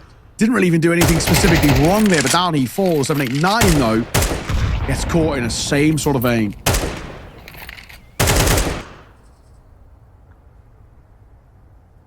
One for one trade at the start of the round there. We'll take that on the T side. Generally going to be favoring the attacking side in that sense. You can see it kind of is forcing a dilemma here in the rotations. Ooh, but the AWP will do great work. I was going to say, normally the problem is when you're playing with 4 people on the CT side of Inferno is that you've got 2 at A, 2 at B, and it just feels pretty underwhelming if the Ts are going to attack with 4 people at one bomb site. You're always going to be playing a 4 versus 2, so usually it takes a little bit more experience to try and solve that problem. You can do 3-1 instead and just try and, you know, take a bit of a risk, but yeah, here we go. Oh, the flashbang is so good. That breaks up the crossfire, but they're still able to get some of these kills in. Okay, that's respectable. A 1 versus 3, and Simon's not going to be able to do much of anything there. He goes down. It's one more round on the side of Vietnam. So this is, again, it is looking fairly one-sided after the start of it. Looking like the CT side is too much to handle. One more round for Vietnam, and they're going to be able to walk away with the first map win. It would be huge as well if they can. That will absolutely set them up in such a strong way. You know, taking a map like Inferno in this sort of sense really gives you a lot of confidence. I mean, Ancient's not too dissimilar in terms of the way you approach it to the way you approach Inferno. Maybe kind of slept on Vietnam just a little bit. They've been playing some good Counter-Strike, looking very solid on the CT side especially. And of course, that's where they'll start towards Ancient as well. This could be the start of things to change for them. And G's going to get caught already. Yeah, this could be the beginning of the end. It needs to be 4 rounds perfectly for Thailand. And oh, they're down to already 4 in this one specifically. Yeah, wow. I don't know. At the start of it, it looked like it was going to be a very, very different game, but they have had a lot of economic issues on the second half here for the Thailand side. It's obviously worked against them, and you got to give credit to Vietnam as well, just individually. Maybe especially KJ there. He's got 23 kills, but not alone. Everyone else has been playing pretty well too. Dangerous to walk around with a grenade in hand like that, but he's not going to get punished for it. And now we're down to about 50 seconds. And looks like once again, they're starting to reconsider and maybe want to go back to the B-bomb side. Yeah. 2 on towards B, 3 via A. Bit of a long rotate as well if they want to make their way over. So tempted to make a little move now. That's smoke from a bay for now. Different. This is dicey. Normally a bit of a one-on-one angle here. They are going to pop through though. They're going to try and make a little fight. They might not clear him. They will clear. Second orange, though. Different. He actually got unchecked. The rotating play gets caught. 789 falls. Different pops off one of his own, and he's found that bomb going down. Time is of the essence as the AWP pops up as well. 1 versus 3. Anders, I think this one is done. Yeah, you can see he's trying to fake it. He wants them to fight, and eventually they will. My God, a nice shot with the AWP at the end, and it's Vietnam to pick up the opening map here on Inferno in a surprising fashion as well, but you know what? They got the job done. It's true. It's true, honestly. You know, I wasn't massively convinced at one point, I'll be perfectly honest. I mean, we weren't really seeing a lot out of Vietnam in that first half, which gave us too much comfort on, you know, that T side where a lot of teams actually like to play T side Inferno because you get to kind of set that tempo quite a lot. We weren't seeing really anything to fall back on, but man, that CT side, a different showing, very, very good work coming through. And honestly, very impressive Counter-Strike being played at the tail end. I now look at this as a really decent opportunity. You know, yes, we're going in towards Thailand's map pick coming up next, but all in all, I don't know, the side just didn't offer up enough for me, Thailand, in terms of definitely the name value compared to what we saw on the server. Yeah, they were lacking a little bit. They might have been surprised themselves at what Vietnam was able to bring towards the end of it. I mean, that first half of it looked really good. It looked like it was on tracks, and then the CT side came, and Vietnam really never looked back. They just kind of picked it up. So well played. That's pretty sick to see. Yeah, no, exactly that. I'm very, very impressed. I mean, Ancient's going to be coming up next. I'm not 100% certain about what to expect coming in towards that one, but I think from right and saying we're going to throw this one to a break before we get there. We do have Ancient. It is Thailand's pick, so it's not the end of the world. But for now, we're going to throw it to. I've got a few highlights to bring you as well before we get underway in towards that one. But I mean, for Ancient, it needs to be a completely different showing from Thailand. They, I don't know, just fundamentally didn't offer us enough. No, they didn't. And some of the individuals, right, as well on the Vietnam side. I think KJ was obviously top of the board there at the end, but you have somebody that's playing that hard and hitting that many shots. It's going to be really, really hard unless you can match it in terms of just the fragging output, and they weren't really able to. So, yeah, overall, great work coming out from Vietnam. I'm surprised, but in a good way. I think it was an interesting showing. The first time that we've seen these two teams, of course. Big shout out to all you guys in the chat as well. I'm noticing you guys are typing. I'll try and read the Twitch chat a little bit more, but you know, just like what you had with the African qualifier, it's good to see, you know, some local support for the teams, some favorites. You know, I think that's part of the charm of IESF is you get like a little bit more of that sort of you know, country fervor out there where people are excited to see their country play, and I think that's nice. That adds a good flavor to Counter-Strike. Yeah, no, exactly that. And just remember some highlights as well.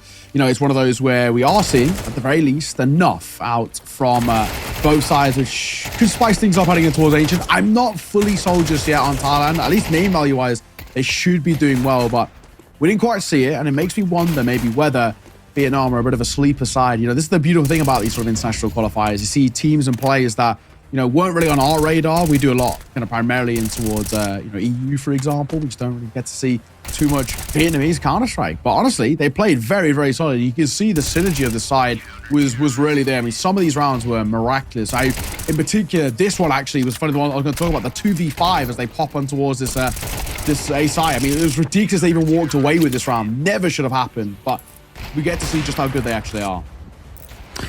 Yeah, we like surprises here, and obviously, you know, it's a qualifier, so you know, now is the chance to show what you got. You know, later on when it's all said and done, you can always wonder, you know, you could have done anything differently, but right now, it's where you need to prove all of it. So we'll see. We obviously have, we got Malaysia out there, we got Brunei, so we're a couple of other the countries that we're looking to see what they can bring and what kind of action they're going to be showing. But yeah, Vietnam so far, a bit of a surprise. Now, again, it could also be the map. We don't know yet. So it's going to be interesting to see if Thailand are going to be doing better on that second map. That's something that I'm looking forward to, because they did have some promising plays there. It didn't look like they weren't getting completely crushed. It's just that they weren't as good on the T side as they were on the CT side. Yeah, absolutely. Well, for now, ladies and gentlemen, we're going to throw us one to a break. Sit tight. We'll be back with Ancient.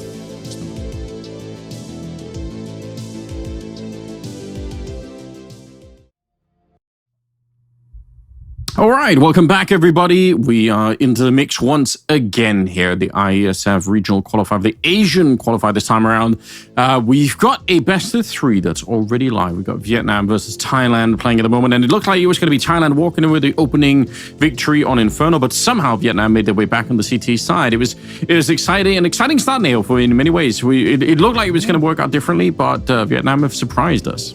Yeah, honestly, I really kind of thought coming in towards this one that we would see, honestly, a pretty simple run through from this Thai side. You know, under the NKT banner, they've played at least internationally in some of these qualifiers and done some decent damage. You know, and just in terms of name value, you kind of seem to at least inherently back teams like that. But yeah, no, it was not the case. A really, really solid showing where we got to see just how good they actually can be. And I think for Vietnam, you know, they've really impressed. And now, kind of with nothing to lose coming in towards this one, you know, this for them would be a massive sort of tournament to qualify for guys who maybe aren't too proven on an international stage. And I mean, technically, they're one map away from taking a win against arguably one of the scariest sides here. Yeah, so, you know, just a fantastic start to the day. Obviously, that was Inferno that we were just watching. Now, coming up next is going to be Ancient. So, looking to get into that one and get the map started as soon as we can, because we want to see, we want to see if it's going to be just the map making the difference, or if Vietnam really are just kind of a sleeper team, and that they're better than we expected here. So the map will tell us a lot. We'll have Anubis as the deciding map if we get there. But we've got to get through, all of it here before we really do. Of course, the qualification here is to play in Chengdu, China, to try and qualify for the Riyadh finish of the years, the road to Riyadh. So that's going to be happening all the way in November, and I look forward to that. Obviously, got all the regions going to be represented there. So it's a long road to get there, but there's a lot on the line on the other hand. So it's exciting. It is, exactly. There's only one team as well from this qualifier. We've got 4 teams vying for that one spot, that Brunei, Malaysia, Thailand, and Vietnam, of course. I think, if I'm right, saying simultaneously, Brunei and Malaysia are playing currently. So I can maybe even check in to see how they're doing. I'm not 100% sure if it'll show me. But, all in all, it is one of these kind of things where these qualifiers, they're so short, right? There's no real room for error. It's just a 2-day event. All it takes is one good outing, and we're talking about the difference between potentially doing nothing and playing on an international land stage with the potential of going towards Riyadh, all the rest. So all it takes is, one good couple of days, and, it can be kind of even life-changing in a way. We see players who do get noticed in tournaments like this and start to really make decent runs themselves. So we'll see. But, all in all, Thailand were looking at their mapping of Ancient and saying, right, things obviously didn't go well in towards the Inferno, which is, Inferno for me is normally a bit of a litmus test of how good a side is. So maybe not good signs, but there's got to be a reason they've picked in towards as Ancient. It's at least a map in which they've played a bit in terms of the qualifiers and looking through their recent matches. And it's definitely one where it's at least kept in their pool quite consistently. So I'm expecting at least maybe a little bit of a better showing out of Thailand here, but Vietnam, at least in terms of raw mechanics, impressed me. There's a world of a 2-0 here for me. Yeah, I think some of the individuals really managed to step it up quite a bit. So, I think that made a big difference. I think KJ was kind of the standout player for the Vietnam side so far. See if anyone can match him. But if you have one player that's dropping that many kills and you're sort of deep in the 20s at the end of it, that's obviously going to make a big difference. So, yeah, we're learning on the fly here along with the rest of you. If you're on the Twitch chat, come say hi. We'll definitely try and read it every once in a while. And if you have any questions or anything you like, we'll try and answer them as we go along. I think that's the upside of doing this kind of Counter-Strike is we can be a little bit more interactive in that sense. So I look forward to it. But still a couple of teams that are unknown to us at the moment. You said you had some hopes for Brunei. They normally represent Goodfellas Gaming, which is you're right. Yeah. It's a good name. I like it. It's a cool name. I really wonder what we're going to see out from them. Just in the sense of I always try and back teams who are in an organization. It just feels like at least you have those kind of strats under your belt and all the rest. It's a loose thing to say, right? Just because it's never always as easy as that. But yeah, I'm interested to see what we can see out of Brunei. Maybe they can bring something to the table. Maybe we can look at it and say there's something to go off, but it's loose. I don't know the players that well, and I normally try and follow a lot of these regions. It's a little harder though when we do get into kind of the real ear to the ground type of things. But yeah, I'm looking at this and saying Brunei as an org team is a good sign, and hopefully we can see something out of them. I'm going to have a look in a second, see if I can find their lobby. I know I did for North Africa. I found the lobby so I can see what they're up to. We are on the way towards the round, and we've already lost Genius. Yeah, we're not wasting any time here. So get things underway. It's going to be Vietnam, it looks like, starting on the CT side, with Thailand going to be on the T side of things. So already with a kill and fallen quite far back. Now, there is a potential, if this works out for the T side, there's a mid-push here. If they get a couple of kills, that might make a difference. 789 going to be picking up the one there. Trying to push forward, but straight into KJ. He was really the standout player for the first map. So looks like he's still hitting some good shots here. Not bad. V4. Vietnam. Numbers advantage. Bit of damage being dealt both ways, in all fairness. It looks like the bomb isn't fully committed. Now it is. It's Ivan. Nice swing. Nice fine. Rolex, Sugarcourt, and Will. Numbers stay in favor. Bomb will go down, however. Ooh, yeah. It's not bad. At least getting the bomb planted when you're in that kind of situation. They're not going to be winning the round, but Yeah, you know, they get a chance now to buy early on, which is could make a real difference. We'll see how much they invest into, but you know, usually getting that bomb plant is kind of half the battle. So I guess, yeah, you lose a couple of players early on, you're just going to be happy to get the bomb planted, and they will buy into the round. So 4 Galils so far, that's a pretty heavy investment. So they're going to be competitive in this one for sure. Yeah, we shall see. But yeah, not bad. Not bad. We'll take it every day of the week.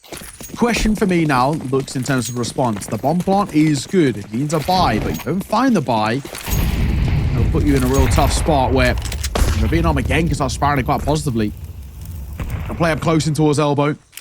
Behind the molly, behind the smoke. First contact can be Dream in here up close. It's all about spotting shadows here as well. Or hearing the step. That also helps. Molotov will come down. Simply behind it, though, going 1 for 1 of the trains as Ivan rattles off for 1 with that Galil. They're looking to try and burst here on towards the A site. Yeah, ooh, I was going to say they're doing a good job, but my God, it's a lot of damage to the smoke right there. Trying to push forward right into it. And the run and gun of the M4A1 is just Rolex left. And wow, I mean, they got to the corner of the site, which is what you want, but they weren't able to really get the bomb planted. So Vietnam kind of holding through that round and not allowing for the bomb plant either. That's great news. Yeah, not bad.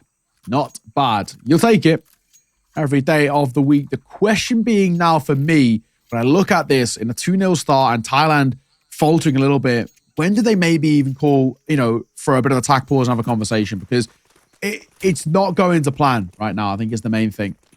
Things are looking just a little bit dicey. Need to see a bit of a change. I need to see something start to, open up a little bit for them. It's not to be. The M4 getting 2 nice and easy from different. And the MP down up close here might get a little bit more of the same. It's been really good work though, hasn't it? I mean, Vietnam are not pulling any punches and Thailand are really starting to struggle. Yeah, you can tell. They're running into a little bit of issues early on here. So far, no casualties on the CT side in this round, even if different is tagged up. So bomb plant not going to be happening here either. And yeah, they're just out hunting. They're having way too much of a good time. Going to be no one dying on the CT. So 3-0 in favor of Vietnam. But more importantly, I think, denying these bomb plants and making the economy harder to deal with for Thailand at the moment. Not easy. Not easy. But a 3-0 start is really good. I mean, you're starting on that CT side. That's actually, in all fairness, where Vietnam did their best work back on towards Inferno. But I mean, even still, I am getting just a little bit worried about what I've seen thus far. Something's got to change. It has to change over towards Thailand. Back into the investment is good. There's an all part in play, though, over towards Vietnam, which was pretty damn solid for them in towards Inferno. Expecting potentially big things. This could be a little dicey. But are you going to try and play up closely? I don't hate this. Nice. Nagro swinging a 5. Beautiful work. Maros gets caught. Bye-bye. Okay, straight out of there.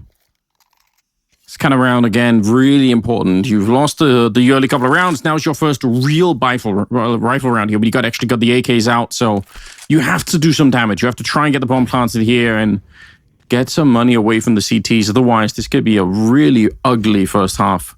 I do like this. Look at KJ again. He's pushing forward towards the A hallways, so even if he's had to slow down for now, he's in such a forward position that he could be there really quick to shoot them in the back through the middle. So overall, not a bad spot to be in. They're bringing the bomb back. We'll see if he can find the kill. If he can, it's going to do havoc on the Thailand side because they're not going to know where to go from it. Yeah, there's the shot taking on Simon. Where do you go now? The bomb was making its way to this hallway to try and go for the A-bomb side, and now it's been slowed down. That's not going to help at all. Genius at least will get 1. 2v4, though. I mean, it's such a big ask. They've already cleared down ramp. Spot the shadow, AWP up close, shotgun AWPing. And working. Last man, they look for the fight. They know where he is, but I mean, bombs down 20 seconds. I don't think this is going to make too much of a difference, and he'll fall regardless. Easy work, simple stuff. Vietnam 4-0. And most importantly to me, Anders, it's Vietnam are getting the rounds, which is fair enough. But it's the big thing is that Thailand aren't really even competing in them. And these rounds aren't close. There's no bomb plan. There's this kind of post plan where there's a chance. This is very, very simple rounds of Counter-Strike where Vietnam are honestly really flexing their muscles here. Yeah, they're starting to look really, really good. They're not suffering many casualties. You can tell on the amount of deaths there in total on the CT side. It's not that many. It's kind of just going according to plan here. It's on Thailand to try and change this, and it looks like they might try and do that with just changing the pace, although they got so close to this and then they kind of slowed it down. I wonder if it means the CTs are going to be ready for it. You could see counter flashes are coming out. They're taking a bit of a peek in there. Might have been too deep. Oh, but he's still going to make it work. Great double kill with the AK, and yeah, the rest of it will be easy. I think if they had kept the pace up at the start of the round, there was a chance they could have made it onto the site without anyone even knowing. Yeah, sort of just overwhelmed them with numbers more than anything, but it doesn't happen. Not in this instance, at the very least. But, I mean, at the very least, there's a small little silver lining of it looking a little bit better, but I think fundamentally we've got to look at this and just say, this is already a damning first half. I mean, already up to 5 with no response out of Thailand. I'm worried. I mean, there's a real world that Vietnam could do basically all the damage dealt into us this first half, where it's basically too little too late, even if Thailand get going on their CT side. Deep Molotov.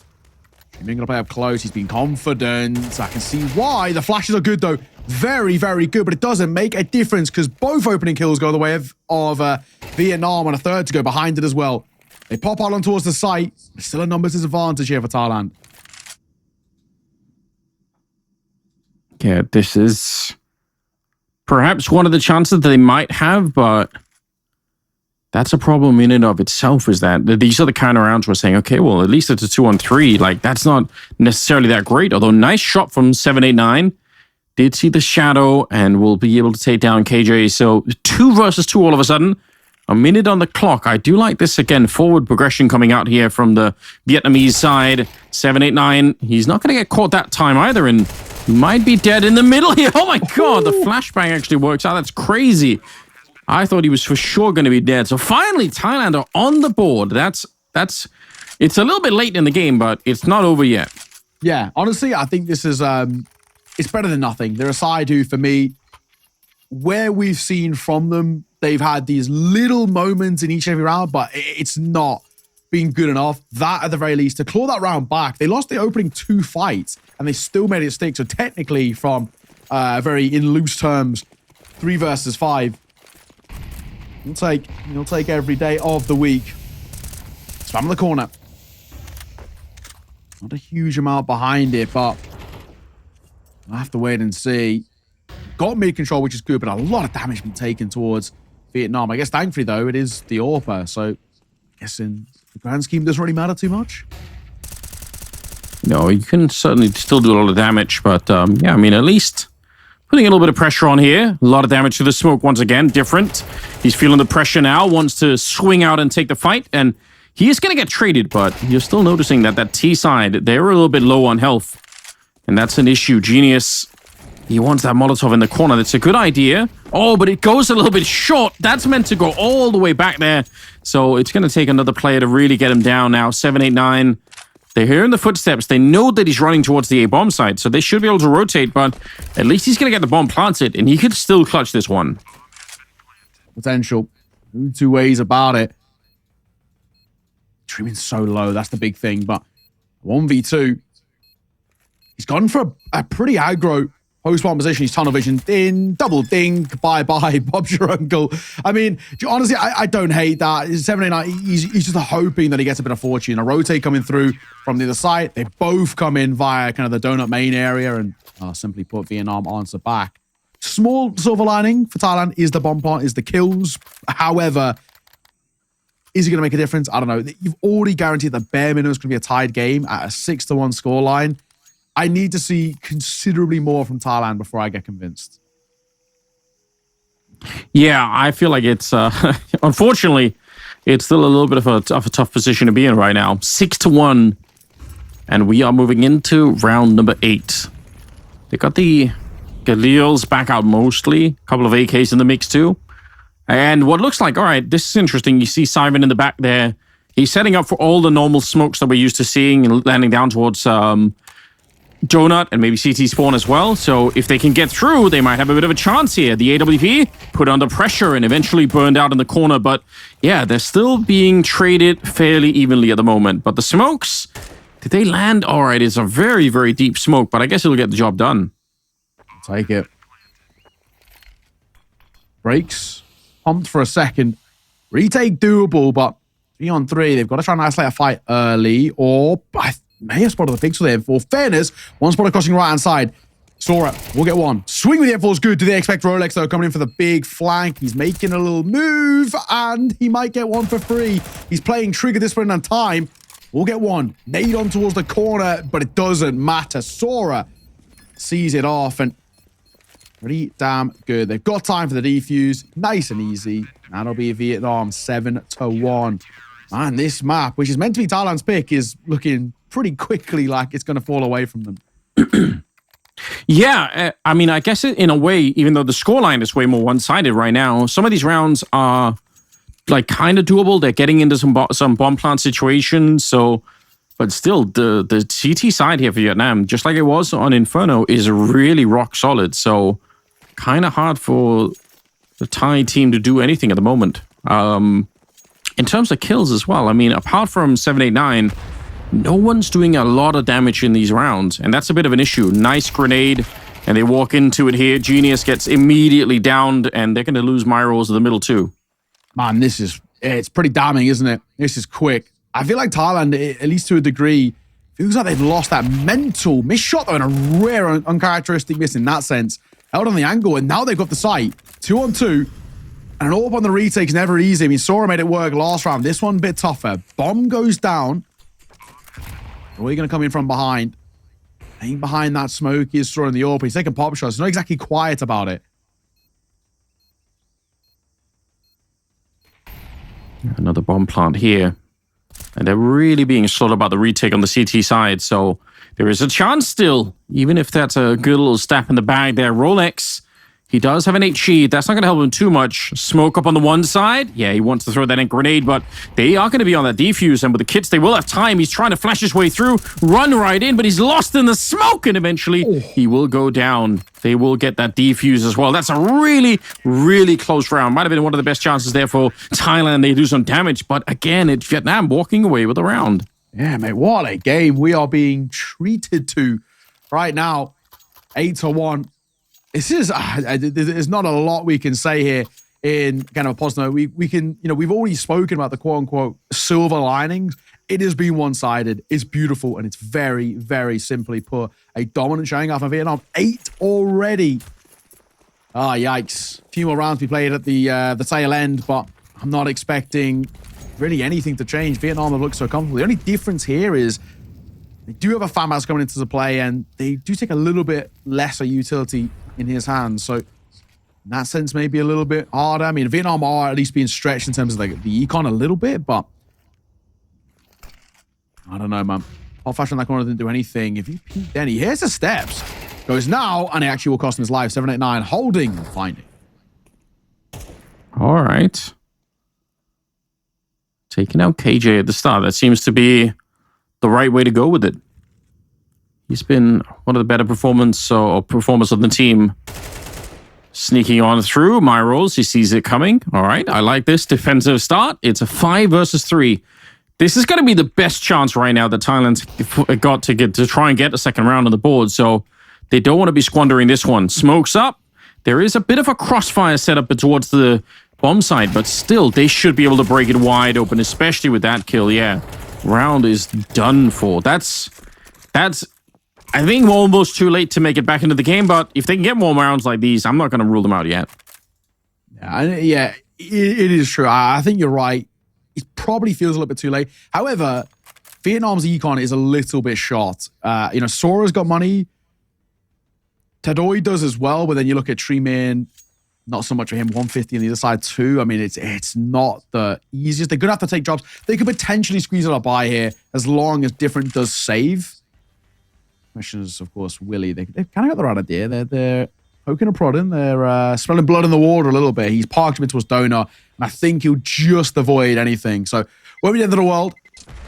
He stays alive. He can drop over one. Tadoi can drop over a couple, maybe. It might be doable. It might require a FAMAS or an MP9 in play, but all in all, they're going to go for a buy here. I don't hate it. A little bit lesser util, I think, is my expectation. However, we have just lost Sora. So hopefully get him back in, as soon as. But honestly, all in all, it's not the end of the world. But for Thailand, they need 4 at the bare minimum. If they don't get 4, I don't think they even really have a chance. Yeah, I would agree with that. I think that's kind of the limit of it here. So far the internet's been really stable though. Something that in the in the African qualifier we were struggling a little bit to try and keep some of the players on the server, but it seems like they're doing a fine enough job. He was back for a second, but it looks like maybe disconnected again. Either way, I'm sure they'll get stuff sorted out. But yeah, that's good. It's good when the internet's working. It's kind of a requirement for playing the game, isn't it? So yeah. How about this, Anders? While we've got the tech pause, let's completely change things up because we're gonna have plenty of time to talk Counter-Strike, and it's not been a huge amount. We all know what time of the year it is right now. Steam summer sales. Any games that you've been looking at? Is there any? I've been wanting to really expand a little bit. I wouldn't say I'm the biggest, like, I just don't really follow the gaming scene that hard. I'm trying to get some new games. So any you recommend, any that you've already bought that you say, oh, you've got to get this one? Some games that I might want to try and play. I don't know. I kind of wanted to get Baldur's Gate 3. I do as well. It seems like it's still pretty expensive. I can't lie. It still is, even with the 20%, you're like, damn, like they're getting like 40 quid or something. So the problem is that like everyone I know says it's a great game, so I feel like it's probably worth it. There was another game that I just I think it's called No Rest for the Wicked. It's like an RPG game. I don't know much about it, but I like the art style a lot, and it seemed like an interesting game, so I was kind of, leaning towards that. But I don't know. Do you have any good recommendations? Oh, this does look pretty cool. This is pretty cool.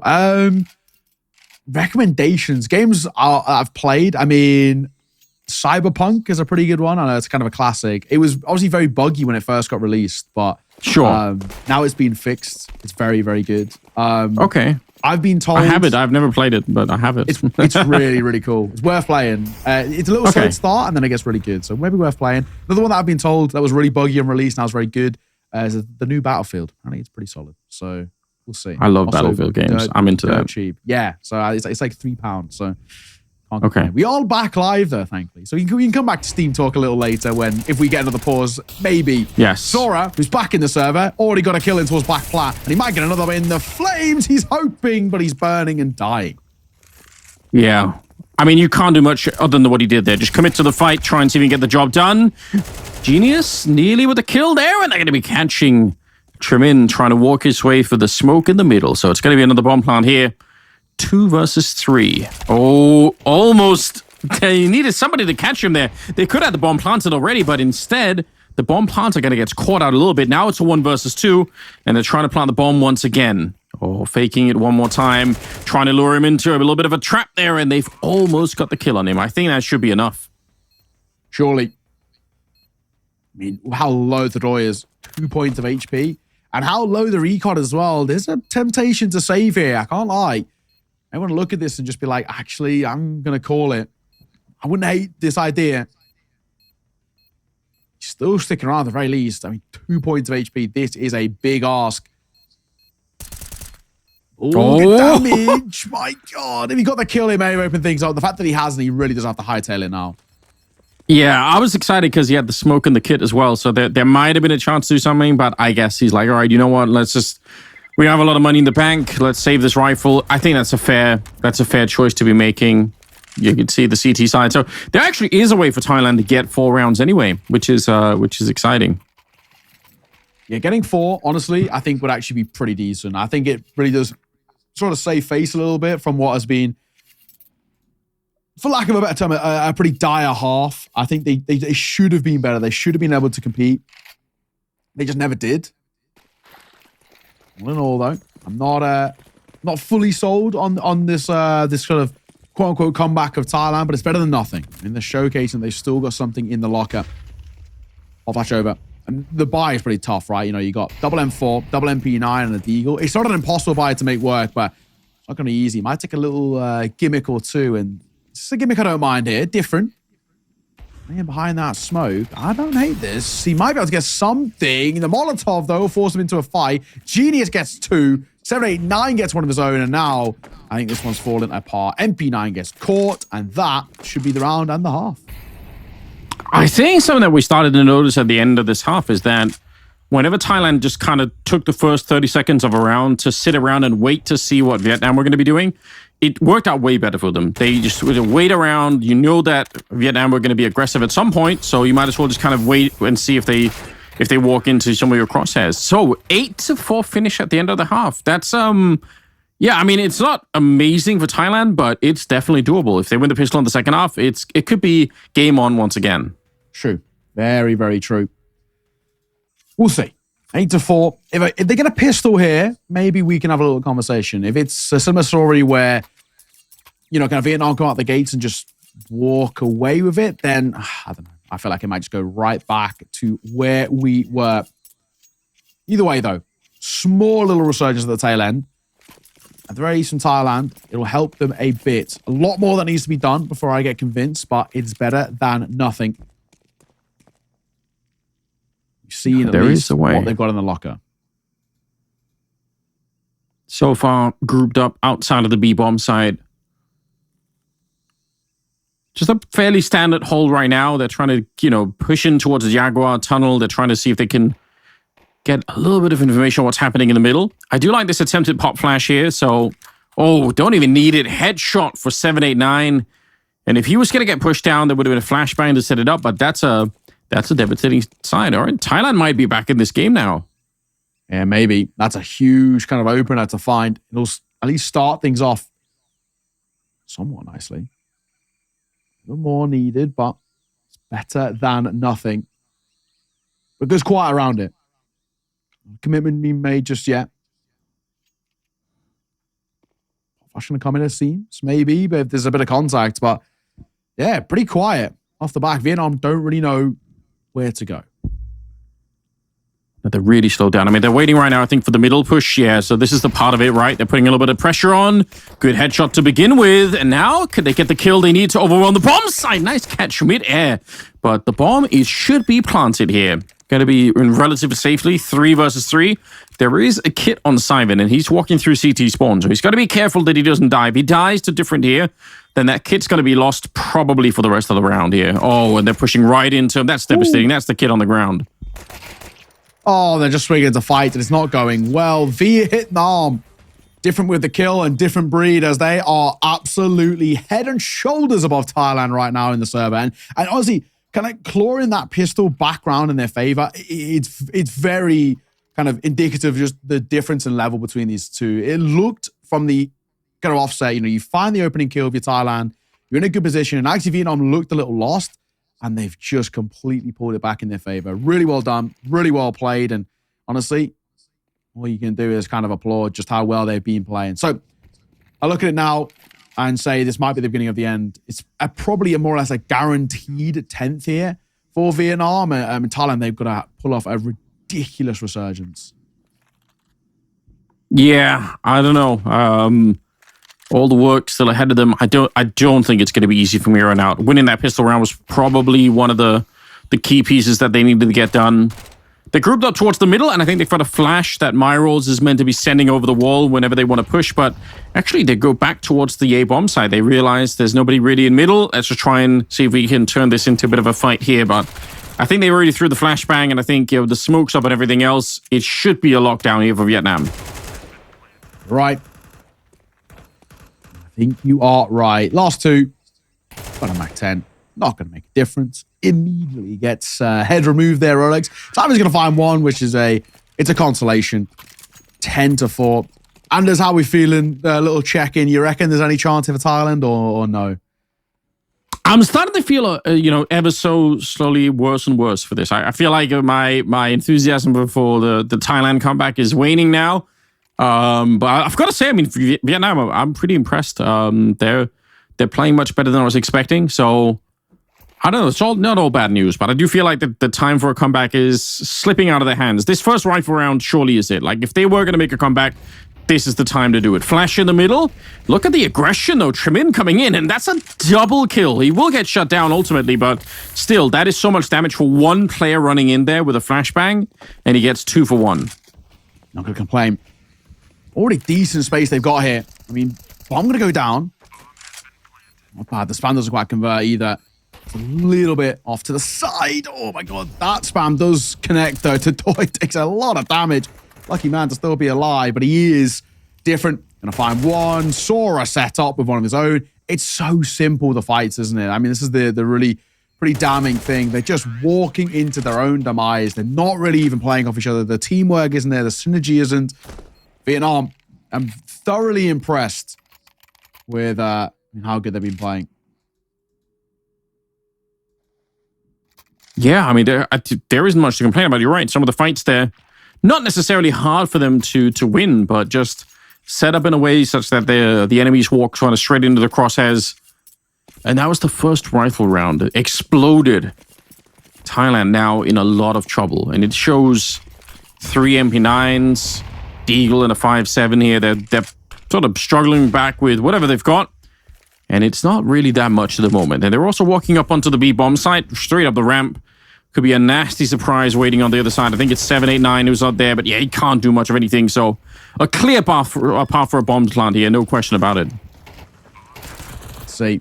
Oh, decent damage being dealt, however. Numbers advantage for Thailand in a pretty important round that might kickstart them. Rolex getting a fade away with a 5.7. AK dropped over, and he's more than happy to continue using that 5.7. Low on HP, so I don't really blame him. Swing in the corner. 1 found. 2 found. Sora, 180. Oh, beautiful. As he gets one more. And it's all a timing play. Swing on the corner. Thaddeus has played that to perfection. As Vietnam lock in a map and series point. Honestly, this has been a lightning fast map. On their opponent's map pick, they made it look easy. Yeah, they're doing so much work here. I mean, they already were looking good on Inferno, but now onto the second one, they look way more comfortable. 12-4. And one more round is all that they need at the moment here. Thailand with another set of rifles coming out, but it is starting to get pretty rough out here. Smokes down at the beginning, but it looks like Tadoy just almost thinking about walking through there. Pretty standard 4-1 split on the T side. So again, you can tell that for the Vietnamese side, they definitely know the strategies, right? They have that sole player outside of the B-bomb side that's just like a satellite player working on their own, listening for information, able to apply pressure early on, like a little bit later on. If they try and go for mid or A control, they can always have this one guy who can shoot any rotators in the back or anything like that. So it's pretty common setup. 3 in the middle now to try and take some control there. Any more? Do Thailand have anything left in the locker? I mean, a bit of a thing to start things off isn't bad. It's quite around it. Vietnam aren't exactly in a rush in terms of overarching sense of this series and the round. And my god, it's so quick. Troy, Sora, one apiece. Genius and Relic will answer back to keep things at least somewhat okay, but the flank is on. Sora will see it off, and I think this is basically the beginning of the end. I mean, Anders, honestly, this is a deserved win coming through from Vietnam. They have loved life in the server. Yeah, what a surprise. We weren't expecting it, but, you know, it's a good way to be wrong, I suppose, when you got a team that's playing as well as they are here. Rolex wants to be the hero, but still another 2 players to find, and that bomb ticking away in front of him, and he's going to get shot at the back. A 13-4 victory as Vietnam will pick up the whole series. It's a best of 3, but they win both the maps in kind of a stunning fashion. I'm surprised. Yeah, and they just do it with ease. There's no 2 ways about it. I mean, Vietnam, there was, you know, maybe a conversation to be had. I mean, at one point, Thailand looked like the better side in towards map number 1, but it did fall apart. And then we look at it now and say, overall, what a showing out from Vietnam. With the side that maybe we slightly overlooked just because, I mean, realistically, the guys in the server we weren't too aware of. Haven't seen them play, I mean, all kind of that much in terms of an international scope, but I hope we do, to be honest. They've been playing really damn well. Got some highlights to bring you off the back of what was actually a pretty quick map number 2 where Vietnam made light work of Thailand's pick as well, which is probably the even more damning thing. Yeah, I think that was surprising. I was hoping that we would see a little bit of a resurgence again because they did do a pretty good job on the T side or on the CT side, Thailand, when they were on Inferno. But obviously, second half came in and they never really got the job done. And this one was, even more one-sided. So far, we start the day with a surprise. Vietnam really able to show up. And it wasn't just KJ who was playing very well. It was, I think Chadoy was one of the top fraggers at the end of it. So they have a couple of different players that can really flex and show some skill, which is good news. Sometimes you end up with teams and it's one player that's just playing very well and carrying everything through, but definitely not the case here, I think, for the Vietnamese side. So all in all, just a decent beginning to the day, I have to say. Yeah, honestly, I'm pretty impressed and hoping that we get to see a little bit more of this on a consistent fact at the very least from Vietnam. I mean, they're going to be playing back-to-back games here in the best of threes. So, you know, we kind of said they're going to be warmed up. Now they most definitely are with a very solid win under their belts. I'm really looking forward to seeing kind of what we get out of them in a little bit more of a long-term scope of things. But, you know, you run through these highlights, you can just see, for the most part, it wasn't even really close. And when it was close, when there was opportunities in rounds or maybe these sort of, you know, situations where it was into kind of a clutch, for example, it was only ever going one way. Vietnam, their success rate in those clutches were just kind of ridiculous. Yeah, they had so many good setups for it. So pretty impressive stuff. And it's only the start of the day anyway. So we got obviously much more Counter-Strike coming up. I believe it is Vietnam versus Malaysia. That's the next game that we're going to be covering here. So now we have different expectations, right? We know that Vietnam are going to be able to play. And, you know, you got to say as well, you're playing back-to-back best of threes.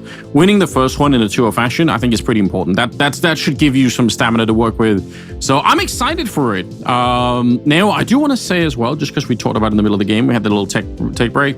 Here's a game recommendation for you. Go on, this is a game that I'm trying to get people to play, and I can't really. I'm never successfully doing it. There's a game called Supraland, and there's actually there's an expansion for it as well. And they're making Supraland. Yeah, it's like a puzzle portal type game, but like a first person. It's so worth it. It's such an enjoyable game. I can't see anyone not just having a great time in that game. So that's my recommendation for the day. You go find that game.